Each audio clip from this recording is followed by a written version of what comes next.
I have made it all the way to our fourth episode of Hotel Transylvania Transformania. I've almost gotten through our four series podcast, but I am going to die. Ethan, Despite the fact that I love my wife. Love you, Ethan, wife. What is that? Ethan, can you hear me? Oh, yeah.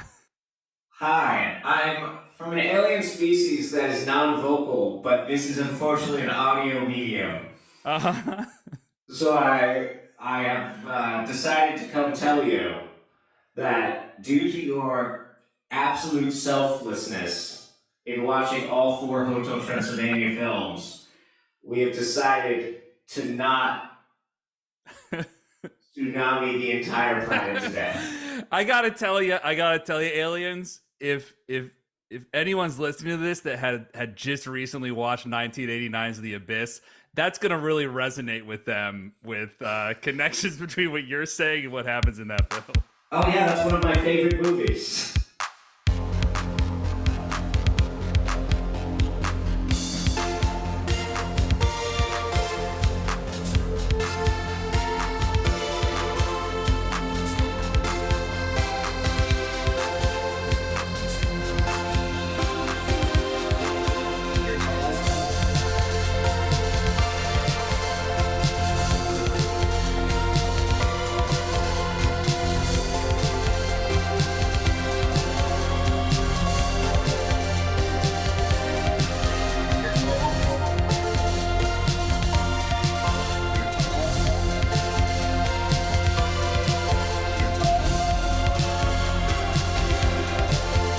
You're tall, but I'm standing in front of you.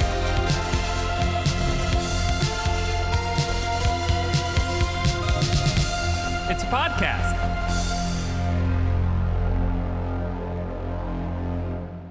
Welcome to You're Tall, but I'm Standing in Front of You, the podcast where two friends circling the drain of academia examine the cultural detritus of the 20th century. I'm Devin. And I'm Ethan. How's it going, buddy?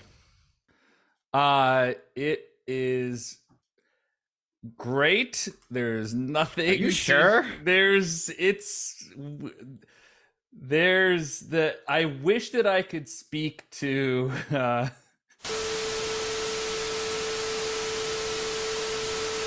From my perspective, this is a very black and white issue in a certain sense, in terms of one side of this supposed conflict actively and openly engaging in genocide.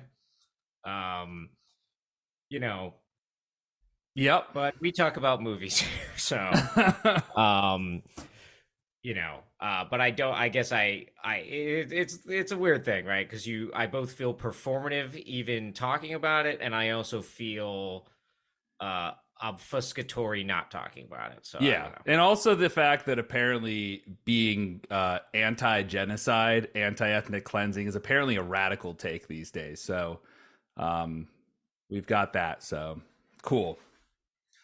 But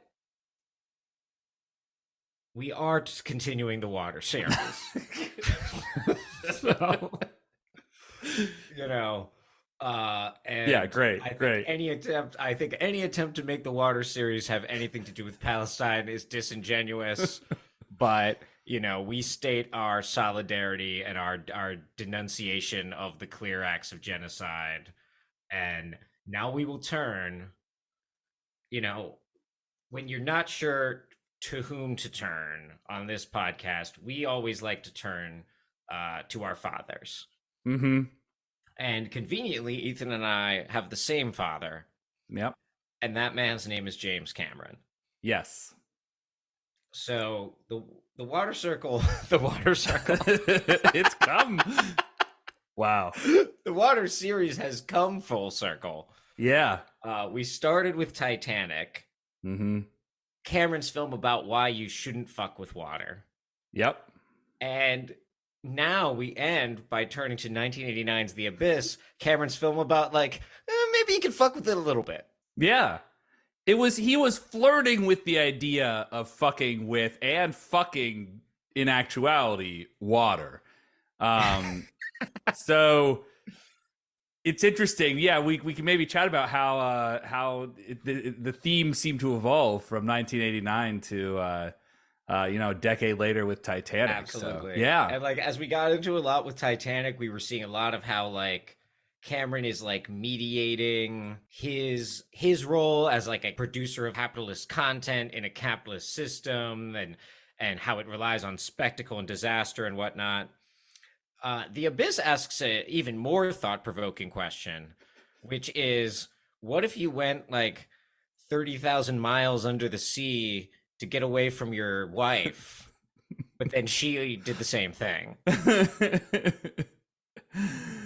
This is an incredibly divorced man film that we are diving headfirst into. This has to go on the Mount Rushmore of divorced guys art. I'm gonna say James Cameron is easily one of the four faces on divorced Mount Rushmore. Yeah. And this is his magnum opus of divorce. He kind of, I think, is going to stand out from anyone else we put on this. So he's going to be like he's going to be like the Teddy Roosevelt on Mount Rushmore. We're like, oh, and then him. You obviously get like the Elon Musks on there. The grandest of purchases related to divorce guy energy. But what are some of like the more left field ones? What would be the... Yeah. I feel like, I don't know if he ever got divorced or not because we don't know a lot about him. But I've always thought that Vineland, which is one of the like lesser heralded Thomas Pynchon novels, is like quintessential divorced prose. So he's definitely on there for me. It's more the child's perspective, but I mean, obviously Spielberg has produced a lot of our like great works of like divorce fiction. Yeah, that's I like that. That's sort of a different take on it. Yeah, can you get to the Divorced Guys Hall of Fame? Just because you like were so obsessed with your dad's divorce that, did Spielberg himself ever get divorced? I mean, probably, right? Are you looking it up? I can, yeah. Yep. Yep, 89. Wow. Oh, their divorce settlement is one of the most expensive in history. Wow. Okay, so Steven Spielberg's up there too. Cameron and Spielberg. Yeah. Anyone else coming to mind for you? There's got to be some like musicians that have major divorced vibes, right? So, see, I was gonna say a good friend of the pod, King Charles of the UK. Oh yeah. Oh, I mean, classic divorced guy. Yeah. Classic divorced guy.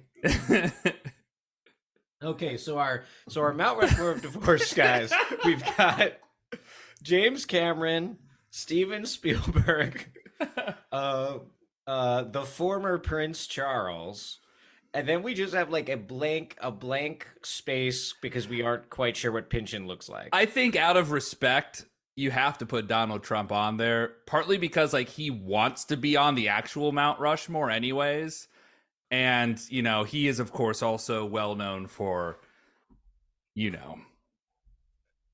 divorce and other things. So, well, the thing is, it's like I want to put him on there because I'm like, oh, that would be such, like the lib part of your brain's like, oh, that would be such an own. No, it's not an own.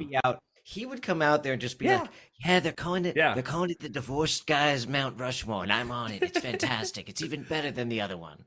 Because it is legitimately comes from a place of, in terms of divorced guy energy, like what other divorced man was able to like bury his divorced ex-wife on his golf property and then just like leave the grave to get overgrown, and he'd get like a nice tax write-off. So like it actually is quite the skill. I think you got to give him props. Cool.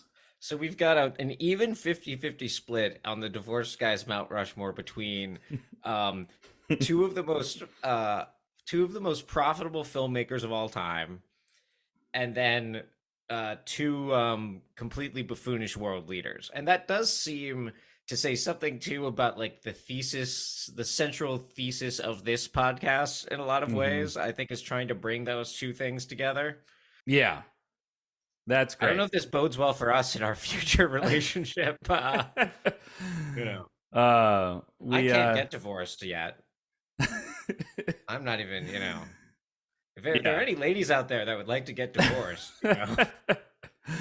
We just, find I me on mean, Insta. the only thing left, we just need to find like the most sacred indigenous, like, mountain that we can, of course, build divorced guy, Mount Rushmore into. So, I think we should just build it I think we should just chisel down the extant Mount Rushmore. So it's like a little smaller. yeah. But you just you make Teddy Roosevelt into Donald Trump, you make George Washington into James Cameron, it can't be that hard. Anyways, I think we've spent enough time talking about divorced Mount Rushmore. Well, Time. we haven't spent enough time talking about divorce though, Yeah. because it's time to talk about the abyss. Ethan, you want to take us through the movie a little bit? Yes, I will do my best. So we start off with the USS Montana, which is a U.S. nuclear sub. And one thing that I appreciate about Cameron, if this was any other filmmaker, you'd spend like 15 minutes at least emphasizing how like this is an amazing piece of technology. The US military is so precise and organized and advanced. But James Cameron spends no time with that. He just immediately has a situation where they're tracking something that's going really fast. I think at one point it goes up to 130 knots. They're like, nothing goes to 130 knots. And so they're just chasing this signal underwater, and it shuts off all their electronics. Then when it goes away, the electronics come back on just in time for them to run directly into a underwater cliff. And then they essentially more shenanigans. They hit, if I remember correctly, they hit another cliff. They hit a cliff for a second time, which I found really comical. And again, just emphasizing in a way that no one else would. James Cameron's going to be like, fuck these guys. These guys suck. The U.S. military are a bunch of clowns. So within 5 minutes, they go down. They're just there. We're not wasting any time getting to know these people. They're there to get fucked up. And they're not competent. Like, why were you, even if your power went out, why were you driving your submarine directly towards a cliff face prior to that? I don't know. So the submarine goes down.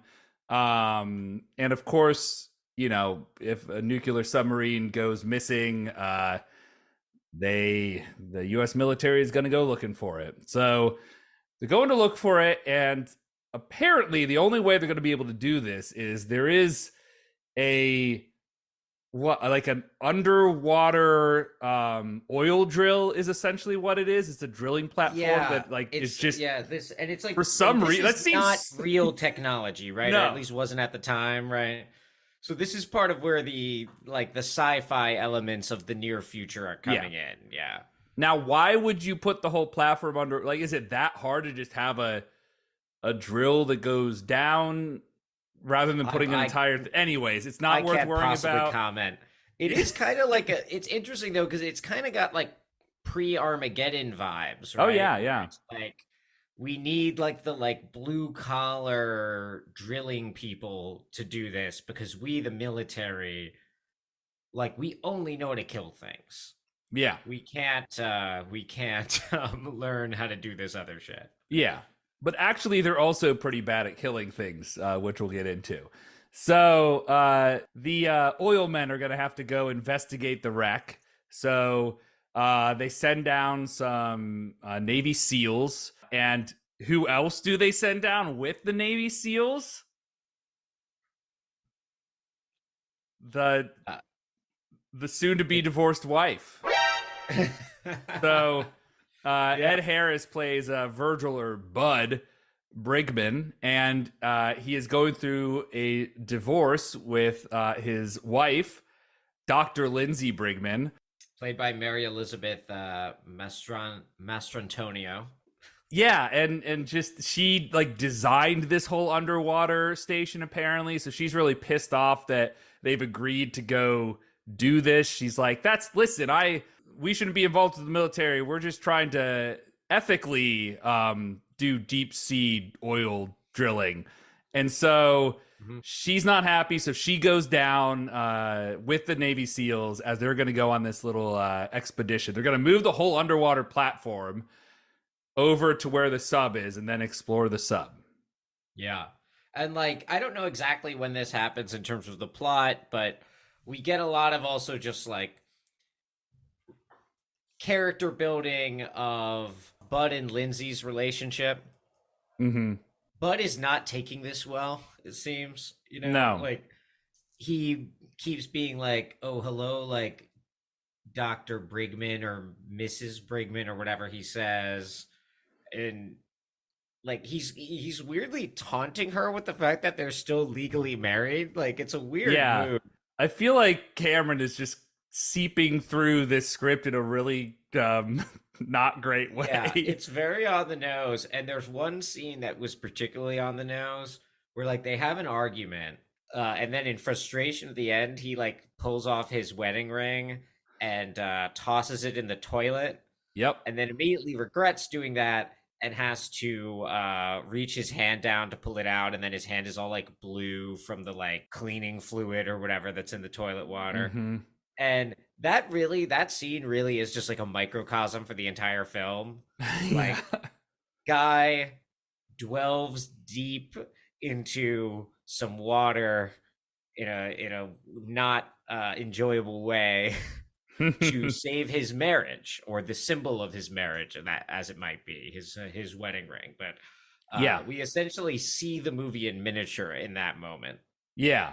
And I just, as I was watching this, I kept thinking about how Aliens came out 2 years before and is in the mainstream hailed as this like incredible feminist accomplishment. And, juxtaposing this with like a divorced guy energy script writing going on in this, and just constantly referring to the Dr. Brigman character as like a bitch, like repeatedly. Oh yeah, there's a lot of that. Like, and she's called like what? It's particularly like a cold iron queen bitch or something. Queen bitch of the universe. Yeah, there's a lot of phrasing like that. Yeah, and it shows you the limits and the like photo negative of the supposed feminism of Aliens, which not trying to like completely say that movie has no importance or whatnot, but it's very much falling into a girl boss kind of feminism. It's like you as a woman can also be a badass and kill aliens in a certain way.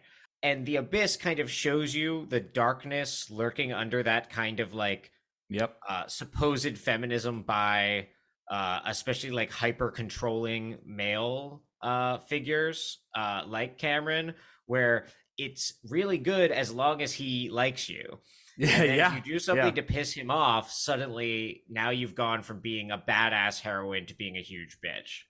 Yeah. Speaking of darkness lurking, they go to the sub and the crew is all dead. So they've got that, and it freaks out one of the men from the oil rig. And we also, but at this point, do we also know that the Michael Biehn character is like suffering from like the bends or whatever he has going on? Yeah, we know that pretty much right away, because as they all come down, she's like, "Hey, just make sure no one's hands are shrivered, because that tells you that they're gonna go insane." He's like, "Excuse me, you shrieking woman. I, as a cool military guy, know exactly what I'm doing." And then like he turns and takes his hand out, and it's like shaking like crazy. We don't know exactly what his goal is yet, but we know that he's suppressing it, and he doesn't seem to care because he's got some kind of like mission that supersedes that. So they get to the sub, and they're doing things like you would expect, like they're getting the nuclear launch codes from there. The SEALs are, but meanwhile, this one, the oil rig worker just starts panicking, probably from seeing a bunch of dead bodies, and so Bud is like, "I'm gonna go ahead and make sure that everyone is dead on this ship, and we'll just have a rope between us. You stay here, and it's gonna be fine." So he does that, but then the rope breaks, and then the guy sees a glow. You can't really tell right away what's happening because it's like the reflection in his helmet. You just see this glowy thing coming through the submarine.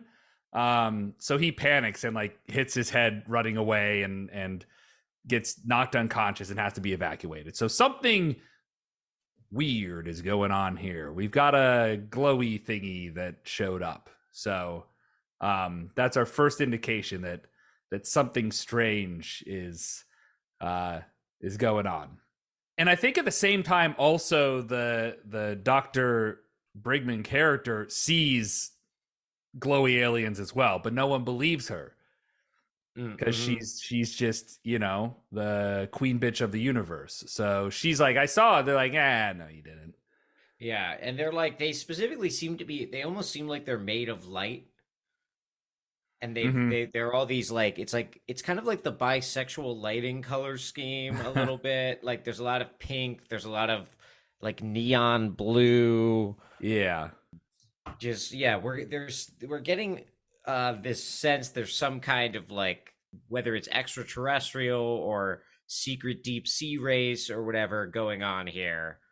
Yep, yeah, almost looks like jellyfish sort of deal. So the military guys panic because they think it's probably Russians because the long reach of the Soviet Navy in the year 1994 is, of course, a thing that would be a concern for them. And so they go to phase 2, the SEALs do, of their plan, which is let's go take a nuclear warhead from the sub, bring it onto this underground mining rig and arm it. So if we have to blow everything up, we can do that. Flawless plan. It's so funny. I love all the scenes that are like the Marines getting together and being like, all right, boys, next phase. Because like they're standing so straight, you know, they like take everything they're doing so seriously, but they're also doing the dumbest shit. Yeah. And just something else I want to put out there. As we've been saying throughout this series, you don't want to fuck with water. Mm-hmm. And these Marines, with all their different phases, they are really fucking with water really bad in this movie. And I just want to point out that the head Marine who we've talked about, his name is Coffee. And coffee is literally a word for water that has been fucked with. Oh, wow. And he's played by Michael Bean. And coffee is made of beans. So, wow. like, you take a bean, you put it in water, you get coffee. And, you know, Cameron seems to have some very strong feelings about that. You should not be making things with water. You should just leave it alone. Yes. Especially these guys are not, like, they're not, like, you know, timing their slow pours of the beans or whatever. This is like, you know, they're just like tossing it willy-nilly into the drip machine. Yeah. But again, classic Cameron in that he also presents them as mostly incompetent. Like they're very narrowly competent, but in the grand scheme of like them being very dumb, he's talking about Navy SEALs in a way that I think most other directors wouldn't. So yeah, you gotta get the sense they'd be really good at connects, like not Legos, yeah, but connects. Like they could build, you know, the connects training tower. Yeah. So I'll sort of, I think we could sort of start to fast forward here. There is a big storm, which is we could talk about like this versus the sphere or this versus very sphere. Similar. Yeah, very similar. A storm's coming, and because the Navy SEALs went out to get the warhead, they didn't get to unclamp from the ship up on the surface fast enough, so the whole crane comes down, and there's all sorts of shit going on that's not great. They lose power again, which you know what that means. Glowy aliens are going to show up because that's it's and so I was just still on the coffee thing, but the glowy aliens keep showing up. This is we get what in 1989 was just insane computer graphics of the water, the moving water going through the ship. So this like a snake. It's like a snake of pure water that comes up and goes throughout the ship, and The crew sees it, and then they're having like a good time. Like they're like smiling, and it forms a face that's smiling back at them. Everyone's having a grand time. Yeah, continuing another thing kind of from Sphere where like the discovery of the existence of like alien life does not seem as monumental to people as it should be. Yeah. But I Yeah. guess part of like this era of movies, and I'm thinking like, Independence Day too, a lot of like 90s movies, which maybe this is partially related to like the Soviet Union thing, like, well, we need something else now, so like we have to look to like space, right? Mm-hmm. Um, but they do seem to have this weird orientation. Like it seems like there was this cultural orientation in the 90s. You can think of X-Files too, right? Of like, oh yeah, like aliens will be next. That's coming, Like maybe that's like a symptom of the kind of like end of history moment that the 90s, that the first world 90s thought they were in. Yeah, yeah, they are very much on board with this. To the extent that they're like, "Oh, this is cool. This is interesting. We should strap a camera to our little mini sub and zoom it down off the cliff here and see if there are aliens down here." Yeah. Seems fairly innocuous. And they speculate, one of the characters does, that this is a species whose entire technology is based on, quote, controlling water. Like the idea is like, because they see the idea is like that snake of water wasn't the aliens, Yeah. but it's that the aliens can like control water so well that like all their stuff is just like made of water that they've Yeah. like given shape to or whatever. So in that way, this species is again diametrically opposed to the human, who should never fuck with water. Mm-hmm. This is a species who exclusively fucks with water, but they don't fuck with anything else. Yeah, I think that's a great point. Let's keep that in mind as the plot progresses, because this is in terms of what it's trying to say about water. I think will come up again here. So going from, I mean, what essentially happens is the Navy SEALs, crazy guy is saying, the water thingy was going towards the warhead that we took from the sub, so it's probably nefarious in that it's trying to find our nuclear warheads. So I'm going to actually put the warhead onto the little mini sub thing that they had programmed to go investigate down the cliff, and then it'll just go down there and it'll detonate the warhead in like 4 hours. And if there are aliens down there, whatever these aliens are, it will kill them all. So he does that, and they're not big fans of him doing that, so they like try to stop him. There's this very long submarine versus submarine action sequence where they're fighting and they keep like ramming into each other in their submarines. I was not really following. I gotta be honest. I was not totally understanding. Yeah, they like have the spatial mapping of that. No, yeah, they're having a sub fight scene, but then the bad SEAL guy, his sub does go down the cliff face and implodes. Which, if you think back to why we're having this series again, one of the more famous recent implosions. That fucking ruled, I have to say.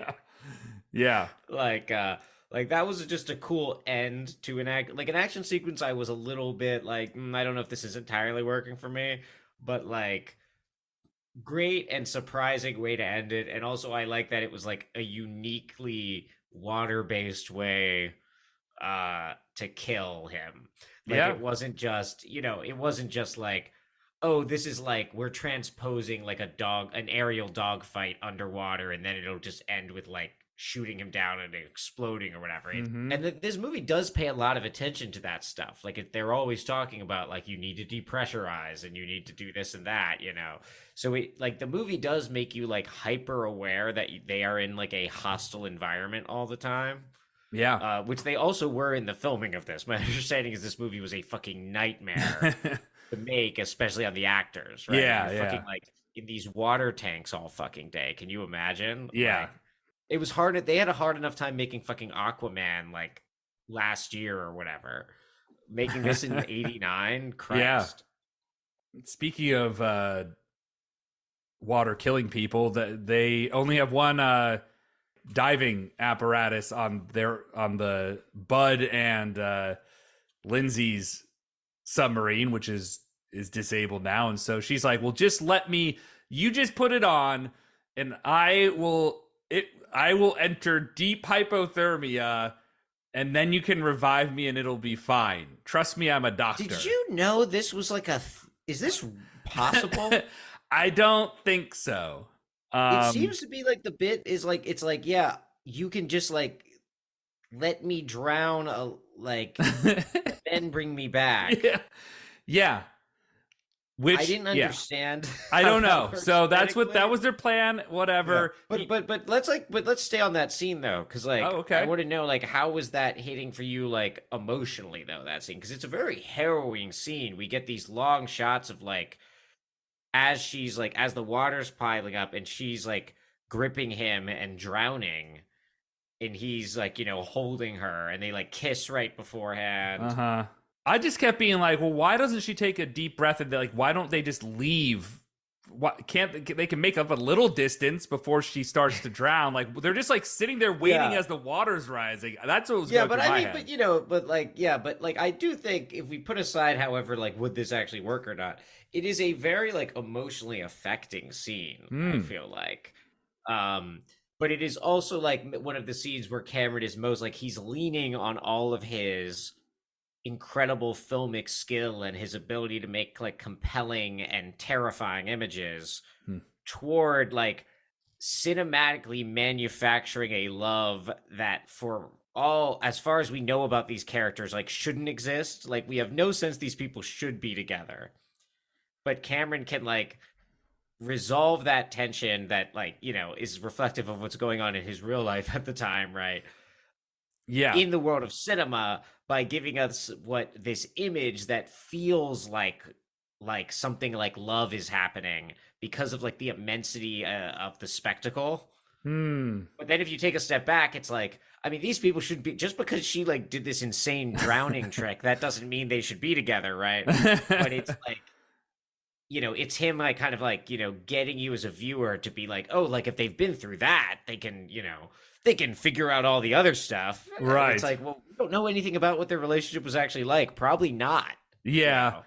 I feel like it gets even more divorce guy energy though when they get back to the platform, the underwater platform, and she is dead and they can't resuscitate her, but while everyone else gives up, Bud will not give up on her, and he keeps trying to resuscitate her.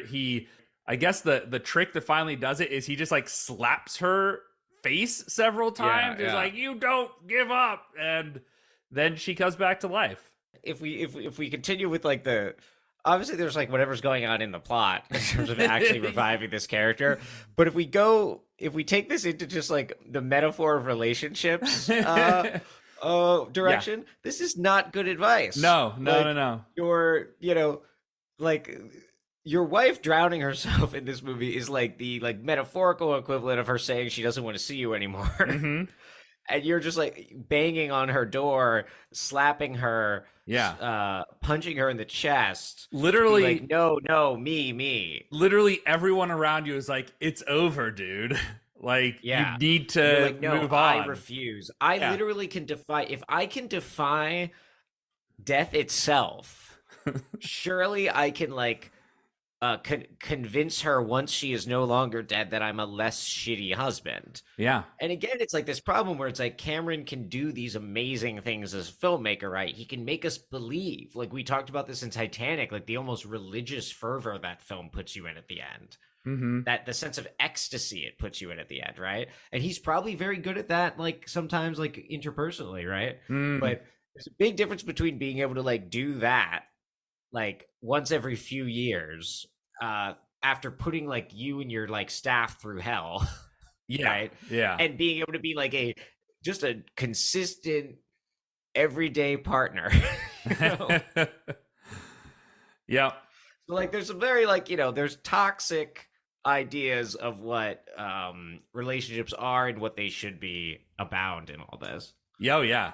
And it we're getting to, I think, the quintessential moment in that regard here. This movie, it keeps like it's at the like divorced guy energy, like Yeah. Texas Hold'em table. And like somehow James Cameron keeps going all in, and then Yeah. you're like, Yeah. you match him, and then he's like all in, and you're like, wait, more? You already went all in, like. Yeah. Yep. So he really does go all in here. I will say, leading up to, they decide we need to get to this nuke that's going to go off in an hour or so, that is now 2 miles underwater. And they're like, well, hey, the one SEAL who's now like, I'm on your side, that guy was out of it. He's like, just use my experimental liquid breathing apparatus. And so that's what Bud does. He like is literally breathing in water through this oxygen rich water or something. This is like the sci-fi thing. He goes down, and while he's doing it, he can't talk because he's got water in his lungs. So he has like a typing device as he's going down. This is a very bold decision by Cameron too, right? He's saying for like the entire end of my movie, my main character, played by, renowned actor Ed Harris, you basically can't see him because his face is in like pink liquid. And he can't talk. Yeah, well, I could maybe conjecture that this is almost like him saying, like, we've now reached the moment where the only way through which anyone, such as my wife who's going to divorce me, is able to understand the enormity of what I'm doing is by looking at the words on this script and understanding that this is it. Like, this is we can still make it. Yes. Cut through all the bullshit. Yeah. Just focus on my words. And we should point out, very importantly, this film directed by James Cameron, as we've talked about. Mm-hmm. This film also has a screenplay written by James Cameron.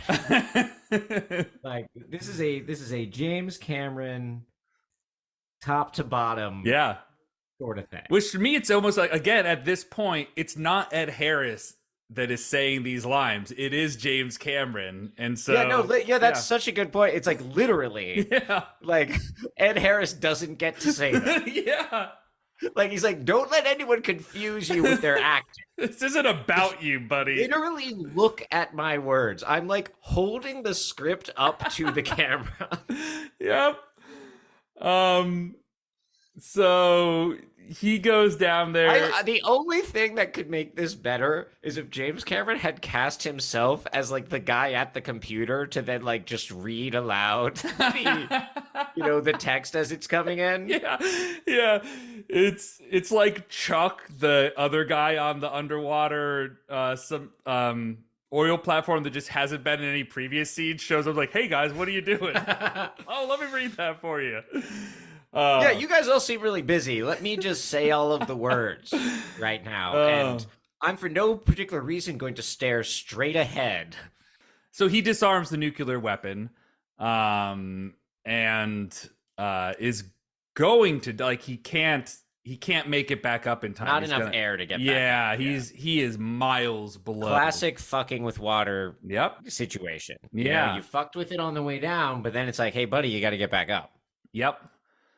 But this, again, is Cameron imagining a world in which water perhaps can care about us and can save us from the terror that otherwise is water as we know it in the real world. So at the last moment, Bud is saved by the water alien people who take him to their enormous underwater jelly city ship.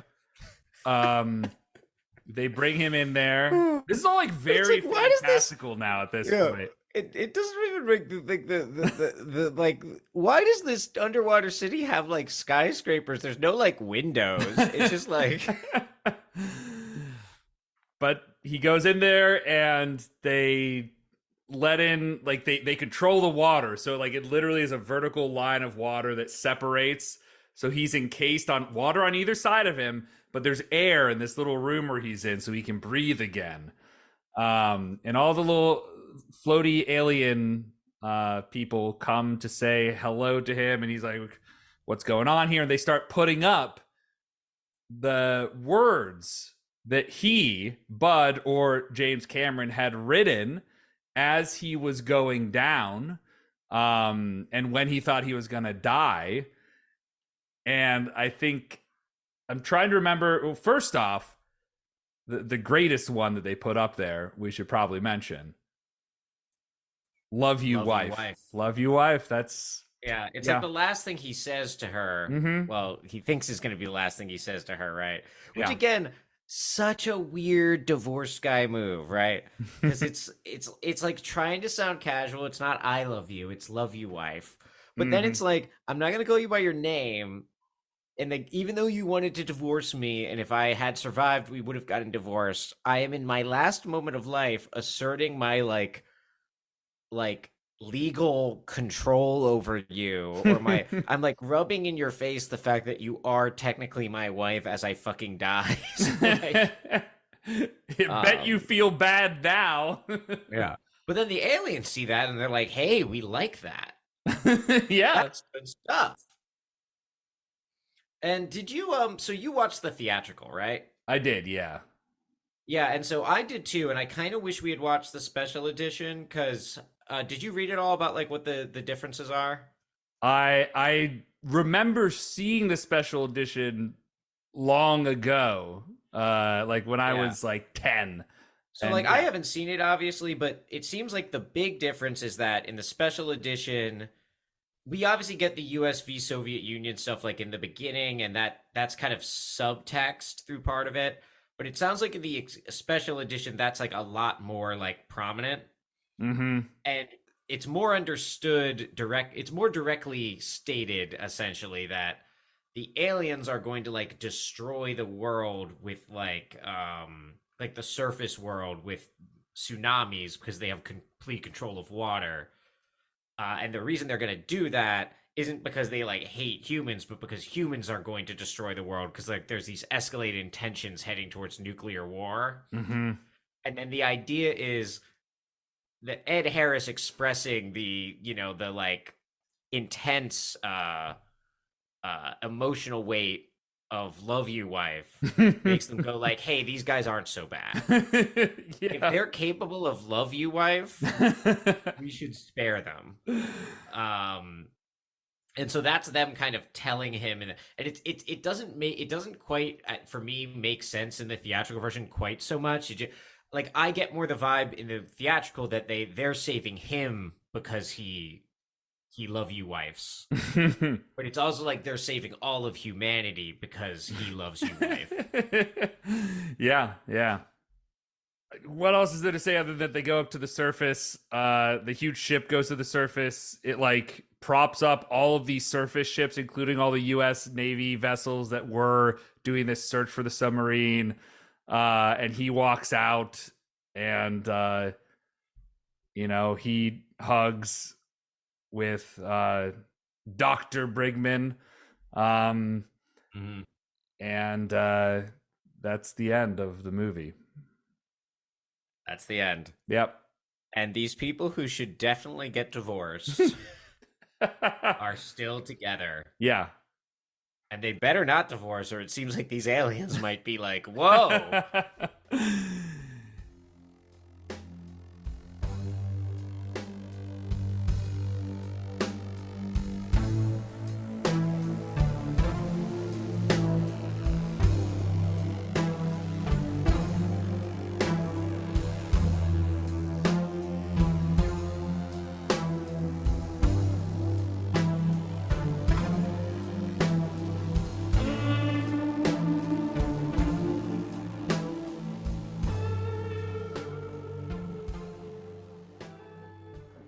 Devin, Yes.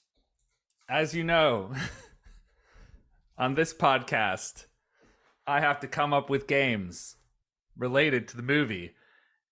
And that's a thing that we call Vox Populi, or run the title.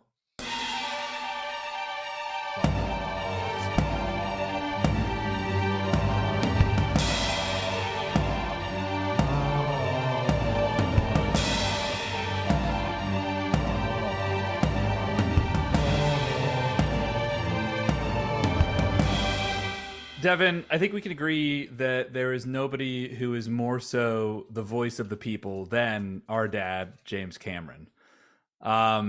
This is also the last in our Water series that was bookended by James Cameron films. It also is the most divorced guy movie that I think we've ever watched. And It might be worth examining that, but it seems likely. we may have to actually check on that. But all of this is to say that this week's game is all about James Cameron and his divorces. So I've got some trivia about James Cameron and his family and love life and divorce life.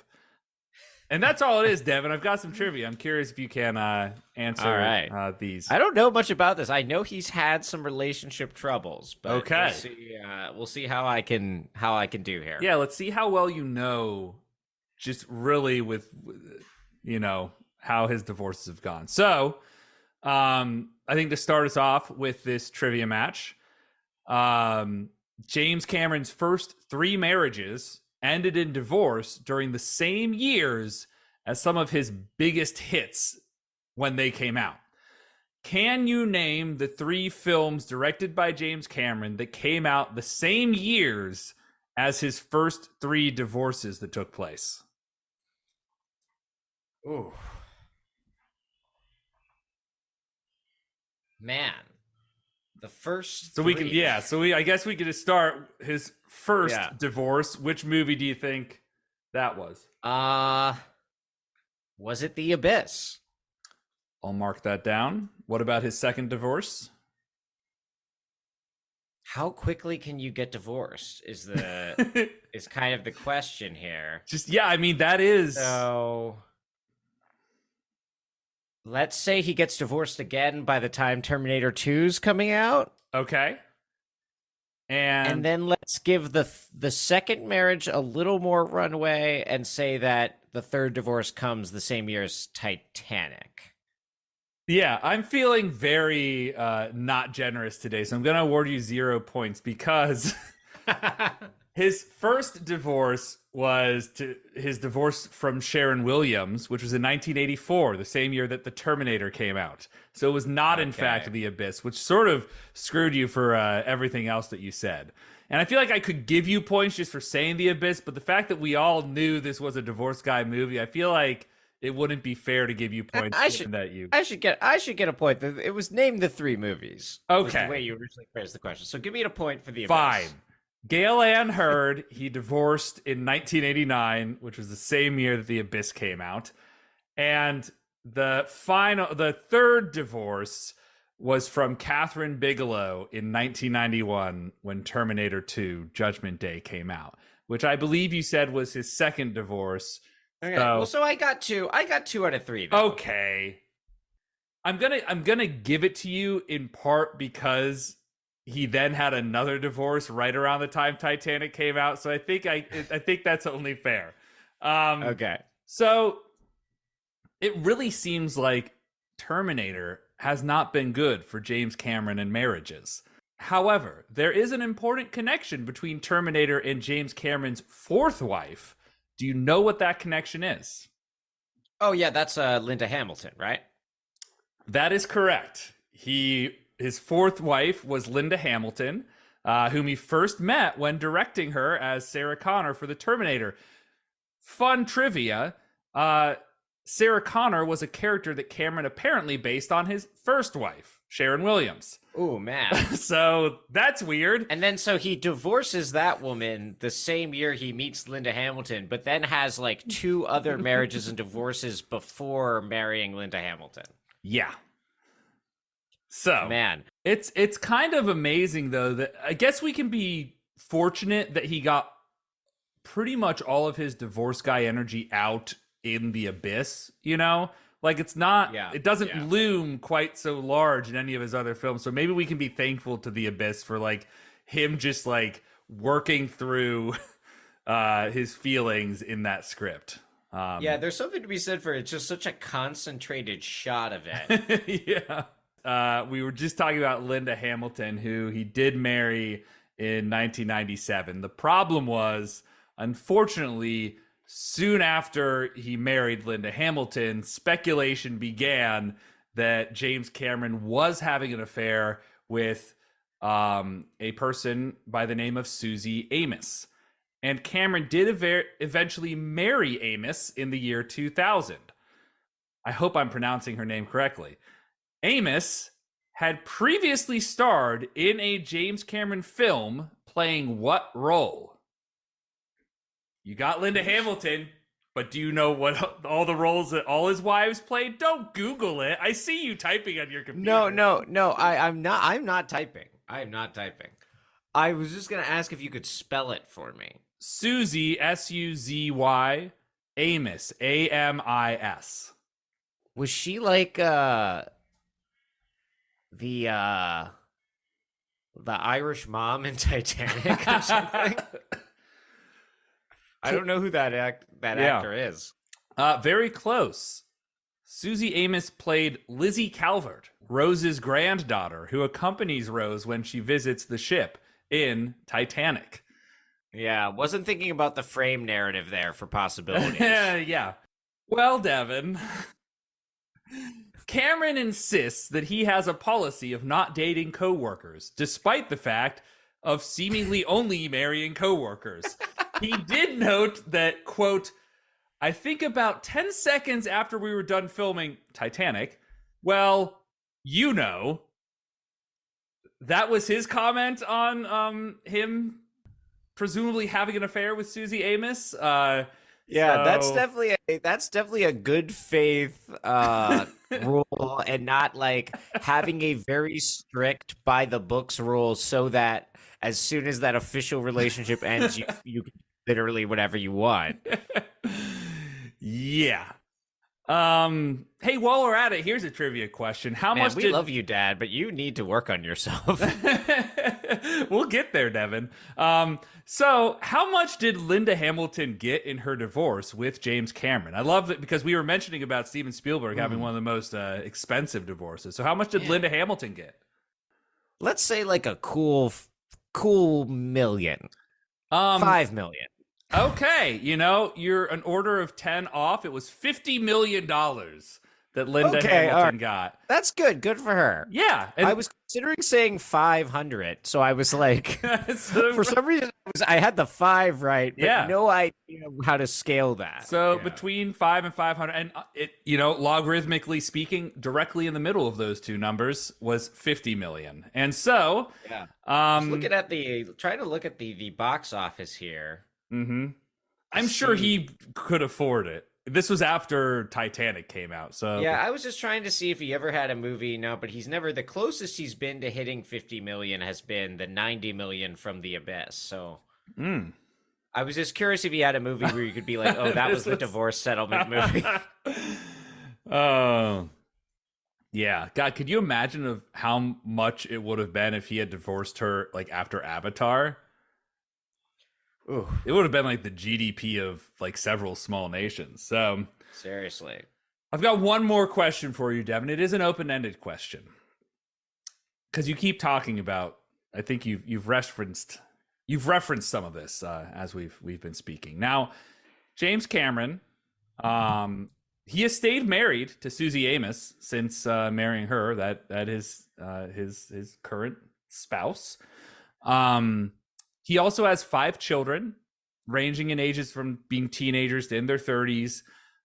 Cameron has explained that his relationship with his children was the greatest influence on his newest film, Avatar: The Way of Water. Devin, what connections do you think James Cameron made between his own life with his children and that film? Again, he How says many am it I is the supposed to give to greatest influence on this film. It's not like he thought about it. He says like this is the greatest influence. So like they're not listening to him. They're fucking with water too much. Um, maybe like there's something with like the way they have to get integrated into the new tribe, and the way of water is like his different kids, having to meld into a family, like across, like the two tribes, kind of forming together is like there's some kind of like, oh, that's like I have all these kids from these different marriages, we have to form one kind of giant family. I sure hope one of his kids isn't dead or like wasn't like murdered by Jesus. somebody, because Yeah. that happened. Right. Yeah, I don't know. That's I can't really imagine what. Yeah. I think everything that we would understand about James Cameron would lead us to that sort of idea that it is exactly what the plot points of Avatar: The Way of Water are, of like the tribes coming together. We need to like be cohesive. You'd think that, but let me read to you from the Hollywood Reporter. I'm on a rules-based universe, and the kids weren't into it, Cameron says. They said, you're never around half the time. And then when you come home, you try to make up for it by telling us all what to do. And mom's really the only one that's been making all the rules the whole time while you've been off shooting. So you don't get to come home and do that. The Camerons have 3 children together, one from a previous marriage, his to Linda Hamilton and hers to Sam Roberts. Cameron says he took the kids' note, that he tries to listen more and control less. Quote, I thought, well, that's valid, he says. I realized I was wearing the mantle of responsibility of a parent and overcompensating for the time I wasn't there. Perhaps more than any new camera system or giant media merger, the humbling experience of parenting teenagers has had the greatest impact on how Cameron made his latest movie, both in the choice of subject matter and in the way he managed his cast and crew. In Avatar: The Way of Water, Cameron takes the stakes to the home, albeit an alien home, where mom and dad are blue and 9 feet tall. Quote, I thought, I'm going to work out a lot of my stuff artistically that I've gone through as a parent of 5 kids, Cameron says. The overarching idea is the family is the fortress. It's our greatest weakness and our greatest strength. I thought, I can write the hell out of this. I know what it is to be the asshole dad. And I thought that quote really resonated with me about the asshole dad. I don't know about you, but no, for sure. And it's interesting, like it's not just about like the subject matter of the film, right? But also, yeah, like he being known notoriously as just like a very hard person to work for. Yeah. I believe like specifically on The Abyss that the crew had t-shirts made that said something along the lines of life's abyss and then you die. That's incredible. I need a shirt that says that. Yeah, we should get those. We really actually. should. We really should. Because he was such a like taskmaster. Yeah. And I think he has this approach where it's again like he's like, yeah, but I'm putting you through hell because you're gonna understand at the other side because we're gonna have made this great thing. And I think he maybe doesn't understand that not everyone cares that much because not everyone else is getting the kind of residuals on the back end that he is. Yeah. And is getting the, you don't get to like dine out the rest of your life on being the gaffer for The Abyss, Yeah. But only James Cameron, though, would come out of that and actually be introspective. You think like any other director versus him, he's like, oh, wait, maybe I've been an asshole. Maybe I shouldn't be such an asshole. Like he could have made Avatar all about how like the father is really harsh on his kid, but like that's what you need, like, forged by fire sort of approach to parenting. But no, he's like, oh, don't be an asshole because bad things happen when you're an asshole. Is only James Cameron would actually get the right idea there. Absolutely. So I have some good news and some bad news. Okay. good news one, the shirt was very easy to find, and I've sent you an Etsy link. Bad news, it's $225. But good news, it's even more clever. It's life's abyss and then you dive. Oh, wow, the double So, pun. you know, it seems to me like we just need to get someone to screen print some of these shirts This for is- us for like I'm looking at $30. it.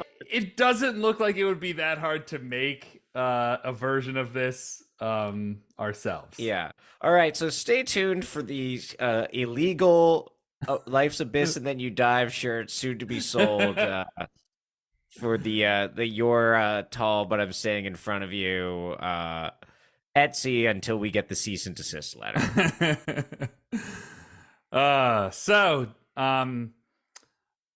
Those are all the questions I had, Devin. There's been some more recent news about how he and his wife have adopted their daughter's friend, are now like the legal guardians, even though the Is child that like Spider? what? Oh, Is maybe that's like what Spider in Way the Water. Maybe that's what that is, because except the difference being that like this person that they've adopted apparently had two parents that like they were living with, and he's just like they just can't deal with her right now, so we're going to it. So I don't know, I don't want to speculate what's going on with that, but it was I couldn't think of any trivia, but that's interesting. So Absolutely. I've tallied I up. hope everyone's okay, and that's that's I'm just like whatever it is. Sounds complicated. Yes, it does. I've tallied up all of the points, Devin, and it looks like you lose. Okay. So, you know what? I don't know if I want to be the guy who won the James Cameron divorce trivia, so I'll take it. Yep, I will take no further questions on the scoring or the points. I mean, it would be really hard to like, I'm going out there just trying to get to divorce number one, going out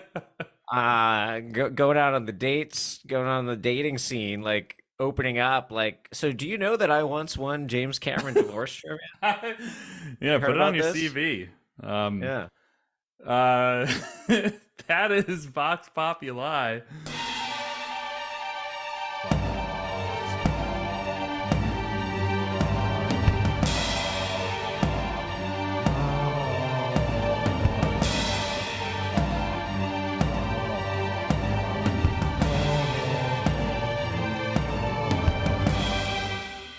So Ethan, one of the things we always talk about in regards to James Cameron is just his preternatural ability to make money, right? Yeah. Talked about Alien with a dollar sign. We've talked about Blue People. We've talked about Titanic. The Abyss it's not like it was like a gross failure or a cataclysmic bomb or anything. But in terms of Cameron's box office numbers, is like one of his weakest films. I think it's maybe his weakest film of his like main features besides Piranha 2, right? It may be. Only makes 90 million in between Aliens, which is making like 130 plus million, and Terminator 2, which makes like over 500 million, although that number I'm looking at might include, because I know they re-released it in theaters within the last 10 years, so it might include some of that. But huge success.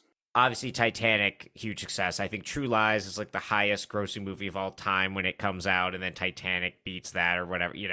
He's really good at this. Abyss, like, it's not like it does poorly. It gets pretty good reviews. It gets 4 Academy Award nominations. It wins the effects award. But 90 million, not anything crazy either. And ostensibly, this movie has a lot in common with Titanic. And I wanted to talk a little bit about maybe why The Abyss, despite kind of like maybe preparing the world for Titanic in so many ways, in terms of like Cameron figuring out how to film these water scenes, his fascination with going under the sea and what might be there, right? And all the wonder and terror of it. Despite it like having all those elements, why doesn't it become like a big blockbuster the way his films traditionally have? Do you have any thoughts about that? I think part of the issue that I could imagine is like, what is this film trying to be? And they're probably I can't, I don't want to speculate, but I'm assuming in the ads for this they weren't like announcing as like the most divorced film you will see this summer. So like, how do you sell The Abyss? Because like for most of it, other than a few little minor scenes, like it's grounded in reality. The villain is the Navy SEAL, and the villains are the existence of these nuclear weapons. But then it takes this broad shift towards the fantastical towards the end with like the great, like it seems like all of those giant models with the alien ships and stuff, they kind of save for the final act. So maybe it's just like a hard sell. And then I could imagine people going in to see it, like those who are coming in that saw Aliens are expecting this fantastical sci-fi element almost, and you don't get that for most of the film. And even when you do get it, it's not like Aliens. It's just like, oh, here's a little floaty looking, dude. Yeah, So I don't know. It seems like it'd be a hard sell for any particular audience. yeah, and I have a theory about this too, where I think it really hinges on the ending for me. It's like I look at Titanic and I look at The Abyss and I see two films about relationships in being in various ways tested by water. Obviously a big difference between like the like older divorced couple and the young couple full of hope, right? But I think about how much we were talking about the ending of Titanic and like the triumphant ending of the Titanic. And there's a weird thing where like The Abyss also has this like kind of almost like unrealistically happy ending, right? Right.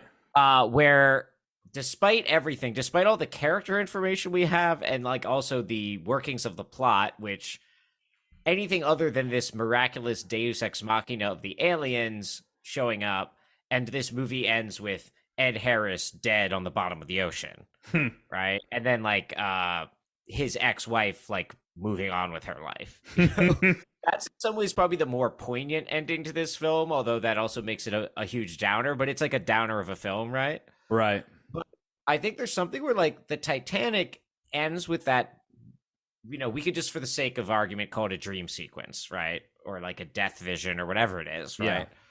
But it doesn't pretend that that's real. The film very much on the surface is like, obviously, diegetically, Jack is dead. And you know that, we know that. Nonetheless, we're giving you like the image of triumph, and we know it's just an image. And I think there's something about knowing that that is just a dream image of cinema, which is like, an art form of like creating dreamlike images, right? That has this weird power over you where you're like, yes, I choose to believe in a sense, right? I know this is just a manufacture, but I choose to believe it. I find it inspiring. It gives me hope in this abstract way. But then like the same thing kind of happens in The Abyss, except that it's folded into the diegesis, where it's like the aliens essentially have the power of a dream. They create a dreamlike ending, but because it takes place in the actual world of the film, Yep.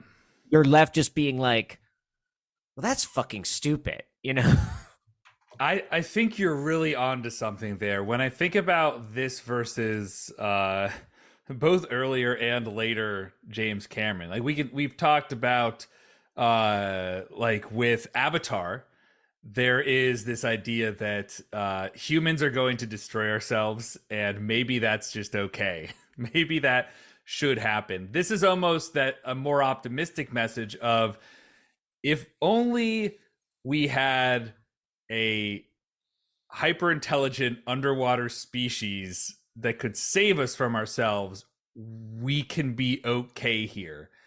But there's no real, I think it beggars belief to be like, okay, well that's going to be it. I think the more realistic approach, if we're actually, if I'm thinking like, if James Cameron made The Abyss now, being the James Cameron he is now and not having recently been going through a divorce, a whole subplot that I feel probably maybe he would have explored more is the fact that all of these people showing up to presumably save the day, like the Bud characters, like they're deep sea oil drillers.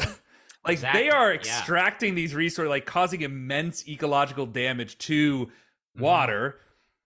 I feel like the aliens, the underwater people, would probably not be super big fans of them. So, Exactly. And it's like, and it, Bud doesn't do the Jake Sully thing and become like a species traitor, no. right?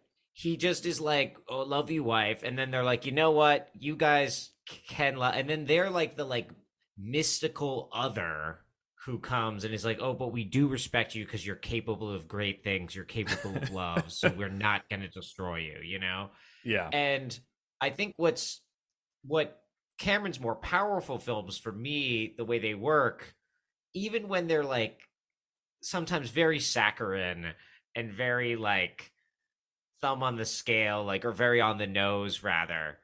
Fundamentally though, like there is a sense that even the miraculous things he's showing you were like created by like the material acts of people, you know, Hmm. and like solidarity, right? Like so Mm-hmm. in Avatar, very literally with like real like people fighting together against a common enemy, and that enemy being like the human capitalist system, not just some like other um like orcs or something, right? Yeah.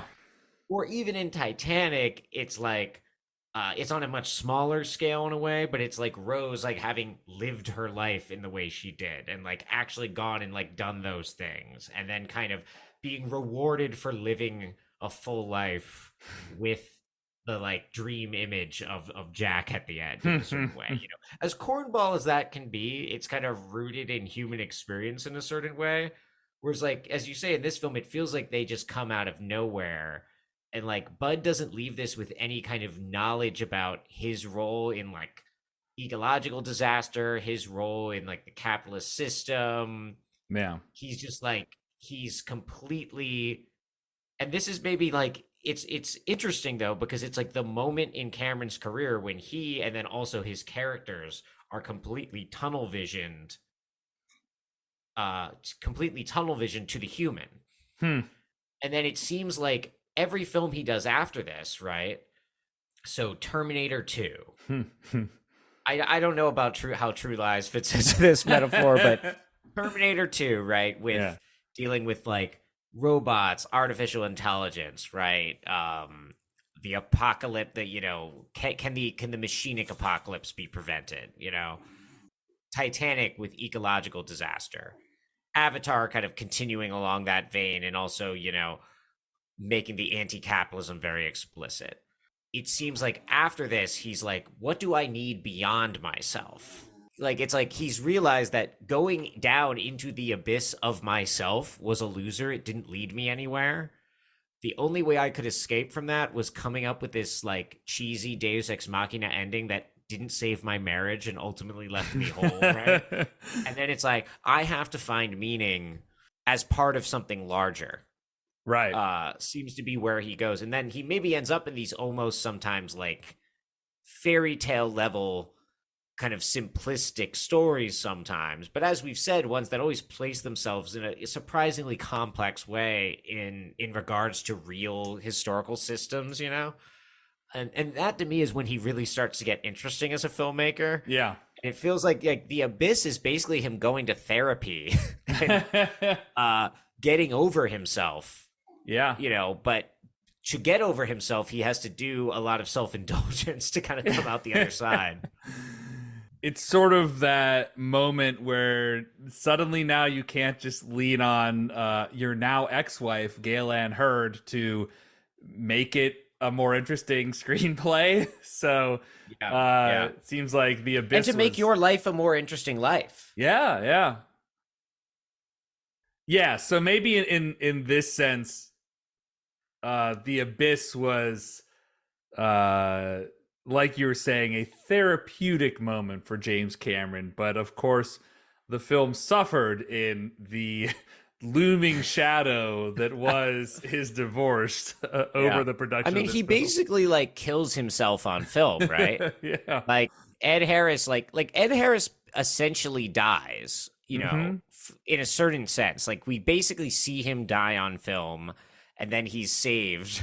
And that's the thing where, as perhaps he's making the film, he doesn't realize that, like, Ed Harris has to die. The marriage has to die. It's not going to survive the calamity that is James Cameron in the 1980s. And perhaps now coming past that inflection point, his post the Abyss films can recognize that with greater clarity than he was able to do in the moment during the production of the Abyss, when like Ed Harris's character had to die. Yeah, it's kind of like it's almost like the greatest mistake he ever made as a filmmaker was letting Ed Harris live, which was also like letting himself live. Mm. And that his entire filmography after that is like an apology for living. It's like I should have sacrificed myself, Mm. and I should have let go of my earthly attachments, instead of thinking that because like the film is a fantasy that his earthly attachments are the thing that would save the world, right? Mm. Mm-hmm. It's like the world is saved because this guy is can't get over his wife. Yeah. And so it's like, oh, it's a good thing I can't get over my wife because it would actually save the world. And it's like, no, the thing that would actually save the world is getting out of yourself. Mm. And like, not literally, I don't mean killing yourself like committing suicide. I mean like killing yourself with like a capital S, like your ego, getting Right. beyond the idea that you are the center of it all. Yeah.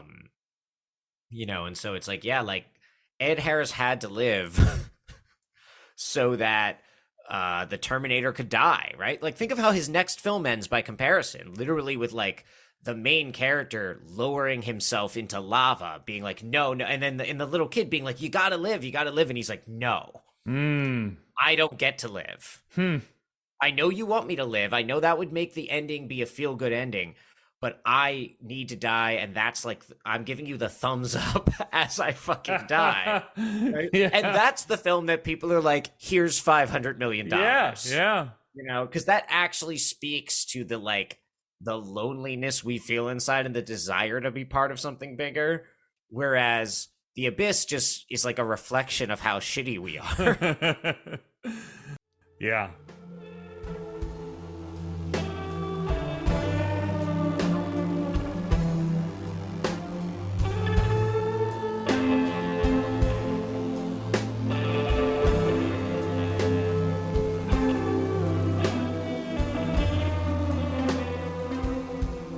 So here's a question. Do you think that like Barry Levinson watched The Abyss as he was preparing to shoot Sphere? I mean, he definitely saw it. It's like almost 10 years later, right? Yeah. And he's making, and I mean, it had to have been a huge point of thinking about just like how you would film the Sphere Mm-hmm. in just terms of like how to execute underwater cinematography and stuff. Yeah. But they didn't do anything with it in a way that when you watch The Abyss, you're like, oh, James Cameron's like competent and like doing some interesting stuff.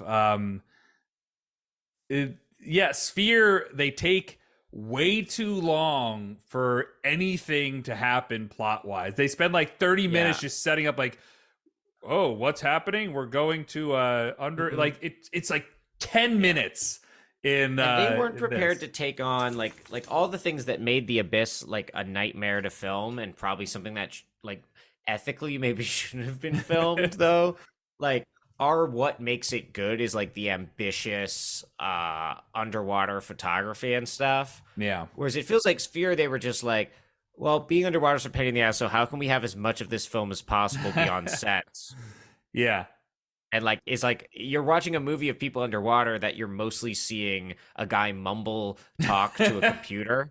Although, that's interesting too, because like the computer, right? It's another instance of people like this. There's a lot of weird parallels, right? Because like they talk to the the sphere in Sphere via a computer showing text as well, just like Yeah. Bud in this. Yeah, so that I think that's one of the big connections. There's that connection of the typing and the text contacting the otherworldly, entity in both the films. Two, of course, they're both underwater. But three, there's an impending giant storm coming. Four, there's a tether that like there's some like plot device where you need to get in the sub to do a really important thing. Like it just like you can't just do it from the base. Because So they needed an excuse to have a subset piece. Yeah. So you had that in both of them. I mean, what else? Are there other connections? It's there's certainly lots of overlap in that regard. Yeah. It really, yeah, it feels like it's just like it's such a weird ripoff, and it's so weird that it came out like 9 years later. Right. It feels like one of those movies where that, like, that phenomenon will there'll be two movies with the same premise that come out in the same year all the time. Mm-hmm. Because like another studio's like, oh, we better release this, we better fast track this so that it can get some like, everyone will be in the mood for magician movies. So let's like get our magician movie out, right? Yeah. Then it feels like one of those movies, except that it came out almost a decade later, Mm-hmm. made less money, not accounting for inflation, had a bigger budget, not accounting for inflation, looks way less impressive. Yeah. And also, whereas The Abyss, I think, to its credit, doesn't really try to explain the aliens at all. It's just like so literally just one of the characters being like, ooh, a civilization that can control water. Mm-hmm. And that's about it. And then everything else is just visual with them. We spend like fucking hours of Sphere just like with like characters talking about how the shit works and explaining stuff to us. Which is maybe the difference in a film based on a fucking Michael Crichton novel versus a film based on James Cameron when he was a teenager being like, wouldn't this be cool? As he's like getting high behind the bleachers at his high school. Like, so sure. Yeah. And like, I doubt that Sphere by Michael Crichton is a good novel, but I can imagine that some of that like philosophical pontification about like time paradoxes and the nature of whatever the fuck plays better on a page, because like you're reading it and you can forget you're in a novel and it's just kind of like you're reading someone's philosophy essay, and like that can be interesting on the page. I don't want to hear somebody talking that shit at me. I don't even listen when I go to panels at academic conferences. You think I'm listening in movies when people are trying to talk about this kind of shit? Yeah. Or it's like, if you're going to do that shit in movies, it really needs to be good. The problem is that's all that movie that Sphere had to say was trying this weird convoluted shit about time and knowing, not knowing, and having the power to make our dreams become reality. It's so convoluted, whereas James Cameron either just doesn't give a fuck about that sort of convoluted sort of topic, or James Cameron can like get you to think about these more complicated ideas through like just being like straight into the point. Like it's just focusing repeatedly on like humans suck and bad things deserve to happen to us. Let's just start from there and then like let's see where it takes us. Yeah. He's a broad storyteller in a way that I think sometimes people dismiss him as like unsophisticated, and I think sometimes even I do on an initial watch. Mm-hmm. But like that's part of what makes his films appealing. They're like appealing to large groups of people because they're, and I'm not trying to say that means broad in the sense of like people are stupid. I just mean like, it's broad in that it appeals to lots of different kinds of people. Yeah. Because it reaches towards like, universally applicable concepts instead of like super minutia stuff. Yeah. And I think that works. Like, I think when you want to be telling a story about like fucking like just like aliens underwater, you need to reach for the broad. Mm-hmm. I think if you're trying to tell a story like that with like all this like because I don't care how the sphere works because it's not real. You know? Yeah. If the sphere was real, it would be very interesting about how the sphere worked because it would be like, holy shit, there's like a sphere that can do that. It would be like reading about the fucking Hadron Collider, you know? And it's like, no, this is just some shit Michael Crichton made up that isn't real. Yeah. And I don't care. And like Cameron cares about the parts of his movies that are real, i.e., like how water works. Uh-huh. He allows himself to just be a little like mythic and broad with the aliens, and that to me does work a lot better. Yeah. There's another important similarity, and I think for this one we can even extend outside of these two to maybe the series as a whole. Ooh. And that's and we've talked about this a little bit, obviously, in the context of the divorce, but gender. Yeah. Relationships to gender, and particularly relationships to like heterosexual male female relations. Mm-hmm. And specifically, I guess my question, thinking about the series as a whole, but especially thinking about the last three films, so Life Aquatic, Sphere, and The Abyss. What is the deal with water and toxic masculinity? Like, all of these films are about, and I think Titanic's kind of the exception that proves the rule in a way, because it's like the boyish version of this that kind of gets away with stuff differently because it's like teenagers. But all these movies involve these like overconfident men going into the water, Mm-hmm. and also in various ways implying the women around them are bitches, are crazy, are spoiling the fun, are doing various things, like, and it gets expressed in different ways, like, right, like in Life Aquatic it's more this kind of like faux whimsical, like, oh, we're having boys night and you showed up and with all the seriousness. Yeah. In Sphere it's like this woman's fucking crazy. Uh-huh. And then in Abyss it's like literally just like the word bitch being said over and over again. Like I you're a cast iron bitch over and over again. But like, yeah. these, for whatever reason, the three films we selected seem to have this like fixation on like I don't know. What do you make of it? It's a very good question. I think you are right there that there is something about uh these relationships and how they're central with the water. I need to like think on that for a second, I feel, because I think you are onto something. Because it seems like they're all trying to be critical of these guys to an extent. Uh-huh. Because it's like they're going into the water, which, as we know, the films all think is something you probably shouldn't do. Uh-huh. So it's like an expression of their kind of like masculinist hubris that they're in the water to begin with. Yeah. And then it seems like, but in the like gender logic of these films, then like femininity comes to symbolize like reason in a way that's like spoiling the fun of the boys that want to go in the water. Hmm. And like that, it most has that valence, like the kind of cheeky way I'm putting it in Life Aquatic, where it literally is like we're having fun in the water, and then like women show up and make us, remind us we're not man children. But I think it kind of is, in a more like quote unquote serious vein, is happening in the other films as well.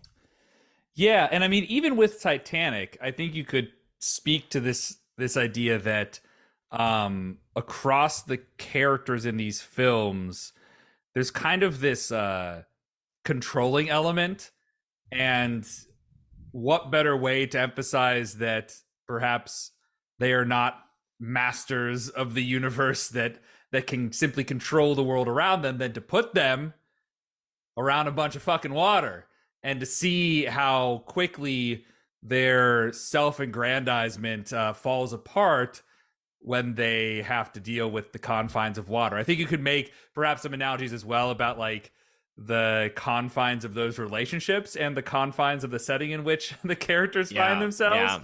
But yeah, it's these you repeatedly have these characters that seek to be in control, and of course, for most of the films, you don't have like the trump card that like the director slash screenwriter is going through a divorce, but you have these guys who like are in control or see themselves as in control, and what happens when you mix that with water? Well, death happens. You can't. It sort of crashes that perception. So Water in these films both becomes like a metaphor and a literal example of what these great men, capital G, capital M, can't control, their limits. yeah, Right. And the feminine also comes to represent that. So water and femininity, I think in certain ways become associated in these films. And, I think there's like longer, cultural trope associations between those two concepts anyway, right? yeah. But particularly within the logic of these films, right? It's like the masculinist figure who is trying to bend water to his will, has to get his comeuppance, right? Yeah. In some way, whether that's the guy who wants the Titanic to go faster, whether that's Steve Zissou, whether that's, the Sphere people, they all pay for their crimes in different ways, right? Yeah. These incoherences are all mediated differently by the films and resolved differently by the films, right? Yeah. But it all seems like that's the thing. The weird, it's weird because we were just kind of like, it was just kind of a stupid thing to be like, let's watch 4 films about water. But it's interesting how they kind of all end up telling a similar story because water just kind of becomes this thing for like the limits of the human. Yeah. It's the thing we both rely on for like, it defines life and also is the thing we absolutely can't control. And they're all kind of about divorce. So yeah, well, is Sphere about divorce or is Sphere about like fucking like having inappropriate relationships with like your patients?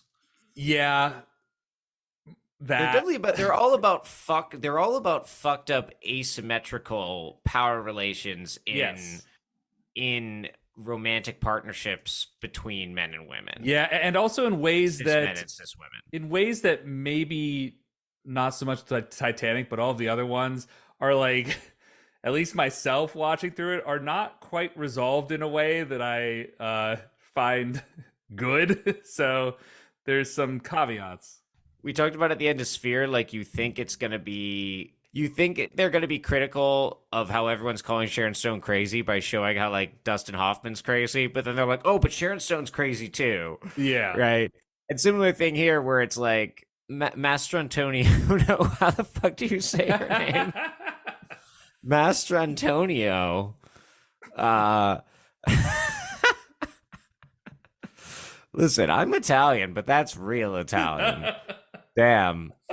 Master Antonio's character, right? She's like, in some ways, like the smart character, right? She's proven right about the aliens and stuff. Yeah. But she also kind of, by the end of the film, is rendered inert and has no capacity. It's Ed Harris who, through essentially what's being the masculine power of being a dumbass and just being like, I'm just going to power through. Yeah. And then he gets saved from being like a wife guy. Like the aliens are just like, hey, you're a wife guy. We appreciate that. We love wife guys. A lot of us are wife guys. So, Yeah. Man, Titanic really is the best of all of them. It really is. But I don't know that I don't necessarily think it's any better on gender so much as I just think it obviously has a very different, like, generic approach to these contradictions, right? Uh-huh. But the resolution, a lot of these other films fall into like the adventure category, right? And I think a lot of the places where all of these other movies fail is in the resolution of some of those gender issues. Where with Steve Zissou, it's sort of like, well, we're all cool now. Now my son is dead, so I can move on with my life. With Sphere, it's like the very gross. It didn't happen. Yeah, well, it's the very gross. Like, hey, sorry, I took advantage of you. Okay. It's like they literally resolve it with one. Yeah, yeah. And then, of course, in this film, with like the resolution is that the aliens save their marriage, and therefore their marriage saves the world. So, like, Yeah. the resolution I think in these three is much less satisfying than compared to Titanic, at least in that regard. Yeah, and I think Titanic, right, one of the benefits it has is that the relationship does end. Yeah. And has to be remembered as just sort of a like I don't get the vibe from the end of the Titanic like it's like she never got over him so much as like she respects the way meeting him allowed her to live a different sort of life from that point forward. But she like still lived a full life. She got married and had kids and stuff and was, whereas like you get the sense that like Ed Harris would rather die than not be with this one woman, Yeah. And the way Titanic resolves it, there's more of a sense of like, like a individual relationship can be a part of your experience of growth as a person and doesn't need to actually be the be and end all of your existence. Although then, when you die, you'll obviously be reunited with whoever your hottest boyfriend is. Only if you respect water. She returned her necklace to the water before dying. But you do kind of wonder during that final dream sequence, like, but where's her husband? Like, is he like, well, listen, he's really hot. Like, enjoy dancing with him. Like, so I maybe we're giving Titanic a little too much credit. Maybe, yeah. But at least even if it's equally ideological, it is a more effective ideology machine, at least than the others, right? Yes, yeah. And I think that can be demonstrated, even just very simply by pointing to its obvious like cultural influence and longevity compared to the other films we examined. Yeah. Can you imagine if they re-released the Abyss in 3D? Or Sphere 3D. I mean, Sphere is begging for 3D. It is. It really is. But then the only the Sphere is 3D. Only the Sphere. When are they going to show Sphere in the Sphere? Yeah. That's a really good question. Yeah, when the Sphere is done being a fucking propaganda, whatever the fuck, can we have a screening of Sphere in there? Yeah. Get it on the list. All right. Well, it's been great talking about The Abyss. It's been great talking about divorce. Hope you and your wife are doing well. Is it time to pass out the Steve Buscemi's? I think it is. It's time to pass out the Steve Buscemi's and bring a close to the Water series. So what do you got? So are you typing to look up what you're going to do for this? Yeah. Because I came prepared in that I figured out what I was going to do while you were talking about something earlier here. Now, I'm going to give this film a Steve Buscemi from the 2001 film Domestic Disturbance. And the reason why I'm doing this, let me just to give you the the one sentence plot summary. When Danny witnesses his stepfather, Rick, murder a man, Danny's father, Frank, has to protect his son from the greatest danger. And so I think that this reads as a screenplay written by an incredibly divorced man who wants to see himself as a hero. And therefore, I think that this is going to be the most adjacent Steve Buscemi divorced man film. And that's why I'm going with a Steve Buscemi from Domestic Disturbance. Yeah, so you know how I feel about James Cameron, and you know how we feel about James Cameron here on the podcast. Yeah. I think this is a good movie.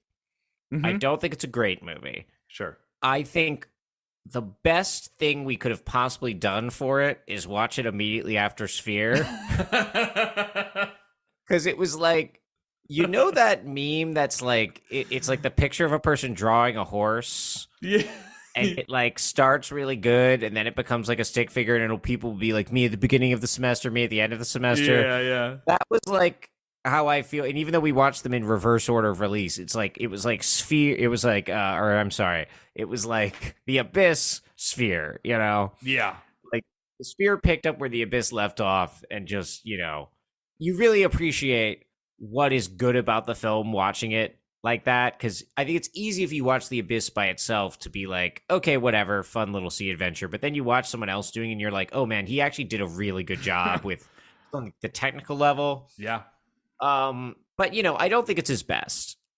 I think it's on the lower end for me. I'm not a huge True Lies guy, so I would put it above that. But it's below the Terminators, it's below the Avatars, it's below the it's certainly below Titanic. For me. But it's solid, and I'm gonna give it 3 Steve Buscemi's. And just to keep it simple, I'm gonna give Steve Buscemi from Hotel Transylvania. I'm gonna give Steve Buscemi from Hotel Transylvania 2. And I'm going to give Steve Buscemi from Hotel Transylvania 3 Summer Vacation. I am going to withhold the Steve Buscemi from Hotel Transylvania Transformania. There's a 4th one? It doesn't get that one. Okay. But I'm going to give it the first 3 Steve Buscemi Hotel Transylvania performances as Wayne. Oh. A werewolf. Wow. Well, it's great to learn how many Hotel Transylvanias there are. Absolutely. Just endless material there. That'll be our next series. Man, Hotel Transylvania 4 did not do so hot. Was this COVID though? Oh, no, this was at January 2022. Were theaters open yet? I think that's past the that's time. COVID. I think that's past the time when you could just entirely say that it's because of COVID. Oh yeah, because man, I know this isn't a Hotel Transylvania pod, but okay, Hotel Transylvania. It's so hard to say this many times when you've been talking for a couple hours. Hotel Transylvania. Let's do a game. Let's do a game for me. Okay, let me give you a game. I want you to try to guess these box office numbers. So, and let's just guess like whole like within 50 millions of each other or whatever. Oh wow, okay. To start. So like, what do you think? It was $85 million budget. What do you think Hotel Transylvania 1 made? Well, they made 3 more of them after that. So I'm going to go with 175 million. More. 200 million. More. What? $220 million. You're still low. You're way low. What the hell? 250. 350. 350. I would have taken me forever. 350. Okay, wow. So we got that one out of the way. Okay. Great. So Hotel Transylvania 1, 358 million.4. Okay. Do you think Hotel Transylvania 2 made more or less? I mean, it's a sequel, so probably less. It made more. What? Do you want to guess? Not if really. Hotel Transylvania 1 made 350. How much do you think it can't be that much. Made? Can't be that much more. Like 370. 475. Jesus Christ. Okay. Now, so we're at 475 for HT2. HT3 Summer Vacation. How much do you think it made? More or less? Less, definitely. It made more. What? It made like $500 million? What is this? How much did it make? Would you want to guess? That's my guess is $500 million. Very close. $528 million. So this is the kind of money we're dealing with here. Yeah. And then Hotel Transylvania Transformania only makes 18 million. Oh, wow. Oh, it's because it was only released on fucking Amazon Prime. So this is only its only theatrical release was in China. So it made $18.5 million in China. What are they doing? Why what were would they doing? do this? You're giving away money. This is You made franchise. your third sequel made $528 million, and they all cost $80 million, like clockwork. You just print it out. 4 was the cheapest one yet, $75 million. Because once you've developed those like 3D assets, you know, you're just basically automating this shit. Wow. What a way to squander the Hotel Transylvania that had swept the nation. An Amazon or Prime original bullshit. Terrible. Wow. Yeah, it looks like there was some. It looks like okay, so it was supposed to come out like during COVID. Okay. Or it was made remotely during COVID, and then they pushed it back because of the Delta variant. And then they were just, it looks like they just were worried they were never going to get to release it, so they just sold it to Amazon for $100 million. Wow. And they were like, you can put it on Prime. If Tom Cruise was involved, he would have never allowed this to happen. Can you imagine if they had just kept their fucking pants on? Yeah. And said, we just need to be patient. The public is chomping at the bit. Yeah. For Hotel Transylvania 4. You're going to tell me there weren't studio execs that were like, okay, the Delta variant is sweeping the nation, but what is an acceptable casualty amount to ensure that Hotel Transylvania Transformania does release in theaters? Okay, so now I'm putting my conspiracy hat on because I think Joe Biden was involved. I think he must have Joe been. Biden was like, you can't release Hotel Transylvania 4. That sounds right. Cause a surge. Like somewhere there is some document showing that Columbia Pictures was like Joe Biden wrote them a check for like $700 million to not release Hotel Transylvania 4. Oh, I mean, that sounds right. I'm going to assume that is true. And I believe it will, and I hope it does cost him the election in 2024, because you know our boy Trump would never have allowed Hotel Transylvania to come out on Prime Video. Well, so thank you for listening to the Water series, and you know, stay tuned for our next series. We will be watching the 4 Hotel Transylvania movies. I guess I will die. Yeah. What would even have? I mean, I gotta say, give it to them. They're tight 90s. I think the only thing that could save me from a Hotel Transylvania series is a species of hyper-intelligent underwater beings that would rescue me from having to do that podcast. So thank you for listening to Your Tall But I'm Standing in Front of You. If you enjoyed the show, please rate or review us on Apple Podcasts, Spotify, or wherever you got this. Follow us on Twitter and Instagram at YourTallPod, or email us at yourtallpod@gmail.com. Follow Ethan at Mathesippi, and don't follow me anywhere. Thank you, and be safe out there. Avoid all the water that you can. But also drink water. So, you know, just make sure your water's in the proper locations and amounts.